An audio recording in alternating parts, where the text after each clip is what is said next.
Hey guys, kind of starting this video a little late in the process here.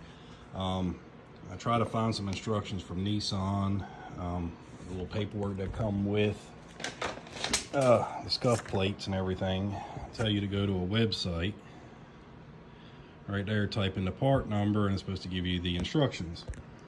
However, there are no instructions. So I'm kind of having to figure this thing out as I go along.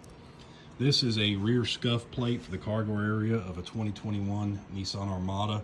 I've already got this side off here, as you can see. This side here is stock. What I'm doing is I'm replacing it with some illuminated scuff plates. You see here, there's the old scuff plate, some of the foam stuff to come with it, and there's the other scuff plate that's illuminated. What you have to do is you reuse your original plastic trim here. And there's little metal tabs all along the back sides of this. Let's see, I'm using a little flat blade screwdriver just to kind of pry them up a little bit till I can bend them straight up and down, because I'm going to save these obviously just in case something goes wrong with the illuminated ones. And what I do is I just straighten them out with a pair of pliers so that they come straight out. And as you can see, sorry, there's the factory one. It still has protective film on it. And I've straightened those pins out best as I could before I popped it out. And you have to pop it out from the back side. I use these little holes here and kind of poke my screwdriver through till it pushes them out. Well, let me show you something on the Armada here, because I didn't know where it plugged in since there was no instructions, and the illuminated scuff plates I just did on the doors, they had instructions and they came with wire taps and everything else. Okay, here we are. This panel does just pop off. You do have to remove these side trim pieces. There's two Phillips head screws holding them in place on each side, and they just pop right out of the way. Now down here, there's a connector. This plug right here, which is a delete plug, was in there. You have to remove that.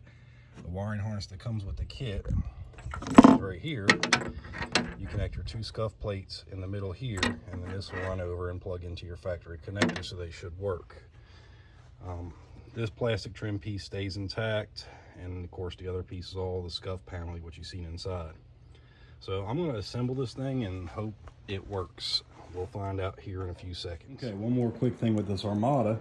I realized that, as you can see, there's wiring obviously for the illuminated scuff plates. On here, there is no holes for the connectors to fit through.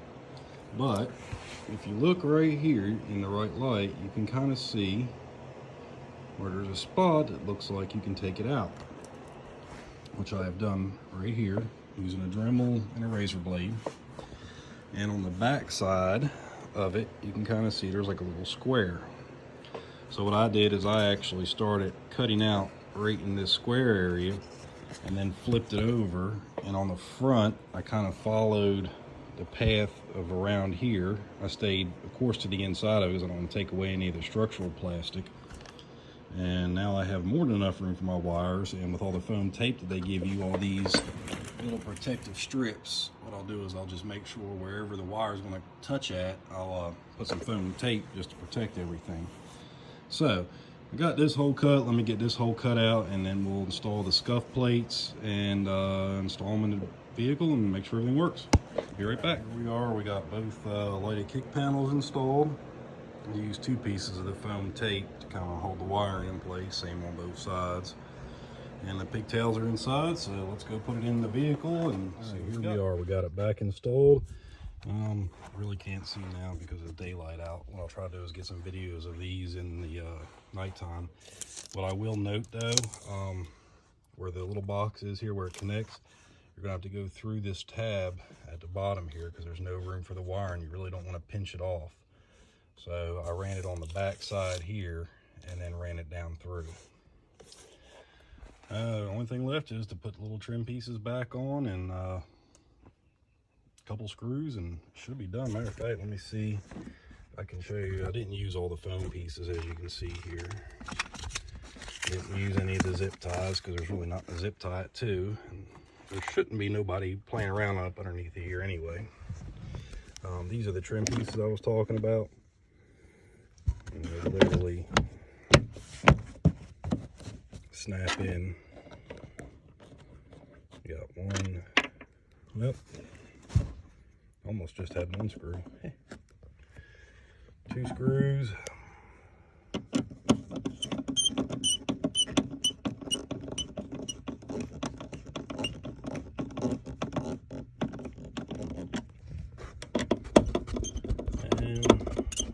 And then the jack cover closes up.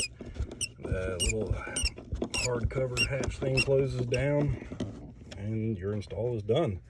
All in all, weren't too bad. So I hope this helps some people out. Yeah, I know I had to kind of figure it out on my own, so hopefully this will help you out where give you some insight. It's a real easy install. Don't let it scare you. If you don't have a Dremel to cut out the back side of the plastic panel, don't worry about it. You can use a knife. It's a soft plastic, so a razor should cut it.